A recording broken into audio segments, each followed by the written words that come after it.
First of all many congratulations, आप लोगों के बोर्ड एग्जाम्स खत्म हो गए हैं. I hope it's a really huge relief. But उस रिलीफ के साथ अब CUET का भी वो आ रहा है दिमाग में कि CUET को कैसे टैकल करेंगे. तो एक तो फर्स्ट ऑफ ऑल गाइज, तुम जब भी CUET की प्रिपरेशन, जब भी ये वीडियो देख रहे हो ना, और अगर तुमने अभी बोर्ड एग्जाम्स तुम्हारे हुए हैं और तुम उसके बाद वीडियो देख रहे हो, तो प्लीज़ 1-2 दिन का ब्रेक लो और उसके बाद इस वीडियो पे आओ. ठीक है, you need the break really desperately. ठीक है, या फिर ये वीडियो अभी देख लो, फिर 1-2 दिन का ब्रेक ले लेना और उसके बाद प्रिपरेशन स्टार्ट कर लेना. क्योंकि देखो, ब्रेक तो मैं तुम्हें कह ही रही हूँ इज़ द मोस्ट नेसेसरी. ठीक है, क्योंकि आगे की जो आपकी प्रेपरेशन होने वाली है, it's gonna be a little too intense. अगर आपको अपने टॉप कॉलेजेस में जाना है तो you have to work hard for it, right. But इससे पहले हमें अपने आप को थोड़ा सा इन्जॉय भी कर लेना चाहिए, because I don't want you guys to burn out at all. Okay, because अगर तुम लोग बर्न आउट हो गए ना तो बस ख़त्म. ठीक है, अब मैं तुम्हें चाहती हूँ कि तुम 2 दिन के ब्रेक के बाद एग्जैक्टली यहाँ पे वापस आओ, या फिर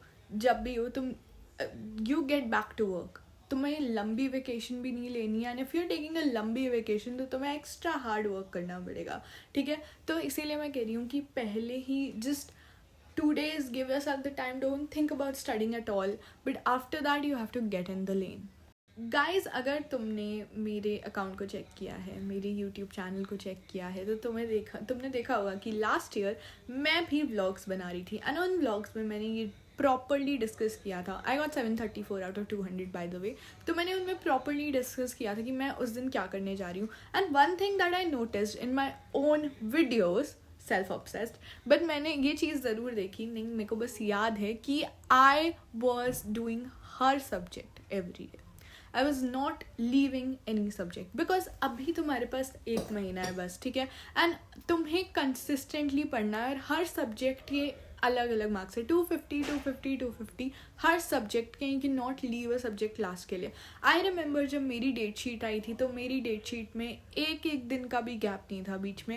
एंड अगर तुम कोई भी सब्जेक्ट छोड़ दोगे, ठीक है, मैं बोलती हूँ कि तुम एक सब्जेक्ट को थोड़ा ज़्यादा टाइम दे दो, एक सब्जेक्ट को थोड़ा कम दे दो, but you have to study every subject every day. You have to make your schedule as such कि तुम्हारे डेली रूटीन में हर सब्जेक्ट को तुम टाइम दे रहे हो, because at this point your consistency and how much you are giving time to. देखो, मेरे को लगता है कि हम जैसे ये टाइम होता है ना, तो हम अकाउंट्स या मैथ्स को ज़्यादा टाइम देते हैं, and that is okay. But तब भी तुम्हें रोज़ हर सब्जेक्ट करना है, ताकि तुम्हें एक तो सेंस ऑफ अकॉम्प्लिशमेंट रहे और तुम उस सब्जेक्ट से कनेक्टेड रहो. जिस दिन तुमने डिसाइड कर लिया ना कि तुम्हें CUET की प्रिपरेशन शुरू करनी है, उस दिन पहले दिन you have to pull out a piece of paper, and वहाँ पे तुम्हें पहले तो अपने सारे सब्जेक्ट्स लिखने हैं. ठीक है, जैसे मैंने ये फॉर एग्जांपल लिया maths, business studies, English, accountancy and economics. ठीक है, उसके बाद ये पेपर ऐसा होना चाहिए. ठीक है, ड्राइंग पेज जो होता है ना बड़ा वाला, वैसा आई वुड रिकमेंड वैसा पेपर लो. एंड देन जो तुम्हारा सब्जेक्ट है उसको डिवाइड कर लो ऐसे. ठीक है, अब मैंने क्या किया है, मैंने यहाँ अकाउंट्स लिखा, और अकाउंट्स के अंदर मैं लिखूँगी मेरे जो चैप्टर स्ट्रेंथ्स हैं और मेरे जो चैप्टर्स वीकनेसेस हैं. आई होप तुम्हें समझ में आ रहा है. जो चैप्टर्स मेरे स्ट्रेंथ्स हैं और जो चैप्टर्स मेरी वीकनेसेस हैं, यहाँ हाईलाइट करनी है. और अगर तुम्हें कोई स्पेसिफिक चैप्टर, तुम इसे और भी डिवाइड कर सकते हो. अगर तुम्हारा मतलब if you are writing is nice और तुम इसे कर सकते हो, तो तुम्हें अपने स्पेसिफिक टॉपिक्स भी यहाँ लिख सकते हो. तुम्हारी टॉपिक्स कौन सी स्ट्रेंथ्स हैं और कौन सी वीकनेसेस हैं, और कौन सी तुम अगर प्रैक्टिस करोगे तो they can become your strengths, और कौन सी तुम्हें बिल्कुल ही नहीं आती हैं. ठीक है, तो ये तुम्हें this could be like your cheat sheet, जिससे तुम्हें अपना level of progress first day ही पता चल जाएगा. और अगर तुम्हारा प्रोग्रेस बहुत ख़राब है ना, डोंट वरी. ठीक है, बस अगर तुम्हारी वीकनेसेस ज़्यादा हैं तो then also it's completely okay. Just focus on improving your weaknesses, और तुम्हारी स्ट्रेंथ्स तो तुम्हारे साथ हैं ही.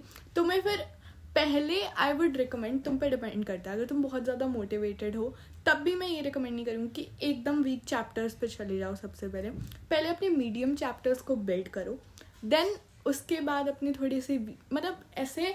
मैंने तो बहुत ज़्यादा मिक्स मैच किया था. एक दिन अगर तुम पहले दिन उठा रहे हो एक डिफ़िकल्ट सब्जेक्ट, तो साथ में कुछ इजी लेके चलना, ताकि तुम्हारा मोराल बिल्ड रहे. क्योंकि इस टाइम पे तुम्हारा मोराल बिल्डअप होना इज़ रियली इंपॉर्टेंट. अगर इस टाइम पे तुम हार मान के बैठ गए कि मुझसे नहीं होगा, तो तुम्हें अपने आप को दिलासा भी देना है थोड़ा सा. तो तुम्हें बहुत ज़्यादा इस चीज़ पे मिक्स मैच करना पड़ेगा. तुम्हें देखना पड़ेगा कि कौन से चैप्टर्स तुम्हें पहले करने हैं। मैं तब भी कह रही हूँ कि पहले मीडियम चैप्टर्स से स्टार्ट करो, फिर थोड़े वीक चैप्टर्स उठाओ और लास्ट में अपनी स्ट्रेंथ्स पे वर्क करो वापस से, ताकि तुम्हारी स्ट्रेंथ्स ही रहें। तो दिस वुड बी लाइक, मैं थोड़ा सा ऊपर से प्लान अभी प्रॉपर स्ट्रैटेजी वीडियो में डाल दूँगी, अभी तुम थोड़ा सा चिल मारो, ठीक है। अब तुम्हें कुछ स्पेसिफिक सब्जेक्ट्स का कुछ भी जानना है तो let me know in the comments. अभी तुम्हारा ये काम है बस, दैट्स इट, कि तुम्हें अपने लिए, ताकि तुम्हें अपनी शॉर्ट कमिंग्स पता चल जाए, तुम्हारा पूरा एक शॉर्टकट तुम्हें मिल जाएगा कि तुम्हें कैसे आगे पढ़ना है, कैसे अपनी वीकनेसेस और अपनी स्ट्रेंथ्स पे काम करना है। तो this is like the one thing I am telling you, जिससे तुम्हारी CVT की प्रिपरेशन बहुत ज़्यादा ईजी हो जाएगी। एंड कुछ भी डाउट्स हो let me in the comments, and I hope this video is very very helpful for you. और भी वीडियोज़ आएंगी तुम्हारी प्रॉपर स्ट्रैटेजी की, but this was just starting, ताकि तुम्हें मैं ओवरवेलम ना कर जाऊँ, क्योंकि बच्चे डर जाते हैं और मैं भी डर जाती अगर मुझे कोई ऐसे बहुत कुछ ज्ञान दे रहा होता, क्योंकि CVT जेन्युइनली इतनी डिफिकल्ट नहीं है, बट हमें अपना दिमाग यूज़ करना है, हमें स्मार्ट वर्क करना है, and it's gonna be really easy. Now thank you so much, ये काम ज़रूरी से कर देना। और मुझे अगर तुम्हें टाइपिंग में भी करना है ना, तो तुम इस कमेंट्स में स्ट्रेंथ्स और वीकनेसेस अपनी हर सब्जेक्ट की लिख सकते हो। You can come back, you can tick on it, you can check कि तुम्हारा प्रोग्रेस कैसा चल रहा है, ठीक है। और हाँ, जब तुम्हारी स्ट्रेंथ्स और वीकनेसेस होती रहे, मतलब अगर तुम्हारी वीकनेसेस पे तुमने काम कर लिया तो तुम टिक लगा सकते हो, अपने आप को थोड़ा सा पैम्पर कर सकते हो, अपने आप को चॉकलेट्स लाके दे सकते हो। Okay, I am blabbering now. Anyways, thank you so much for watching the video, bye.